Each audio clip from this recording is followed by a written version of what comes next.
اچھا دیکھو، ایک بات بیٹا یاد رکھنا کہ آپ تعلق بنانا بھی، تعلق نبھانا بھی، یہ بھی غلطیاں کر کر کے سیکھتے ہو.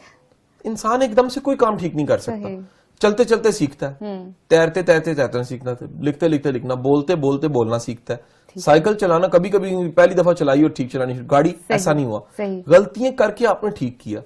بعض لوگوں کو تعلقات، رشتے، چیزیں نبھانی نہیں آتی اور سکھائی بھی نہیں جا رہی. سو ہوتا کیا ہے کہ آپ کی 2-4 بار کی ایکسپیکٹیشن ٹوٹنے سے یا پھر تعلق خراب ہونے سے آپ ڈیفائن کر لیتے ہو کہ آئندہ مجھے ایسے چلنا ہے، مجھے اس کی حدود رکھنی ہے، لیمٹس رکھنی ہے. یہ بھی ایک بڑا پورا تھیسس ہے ہمارا کہ آپ کو حدود ضرور ڈیفائن کرنی چاہیے.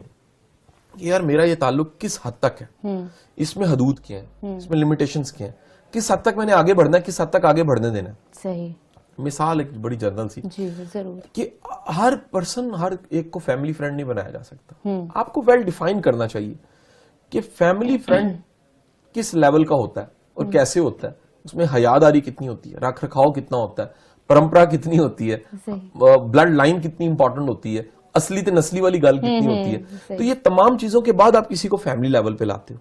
بعض لوگوں کے ہاں یہ سینس نہیں ہوتی اور بعض بنانے کے بعد پھر منہ کی کھاتے بھی ہیں.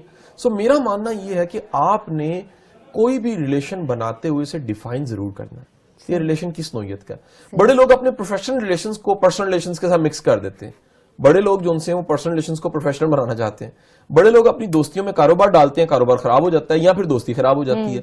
ہمیں سب سے پہلے فیوچر دیکھنا چاہیے کہ کمنگ ڈیز میں اس کا اینڈ کیا ہوگا، کمنگ ڈیز میں اس کا نتیجہ کیا نکلے گا، کمنگ ڈیز میں چیزیں کس شیپ میں چلی جائیں گی. جب آپ یہ چیزیں ڈیفائن کر لیں گے تو پھر آپ کے لیے آسان ہو جائے گا کہ آپ نے جانا کدھر اور چلنا کیسے.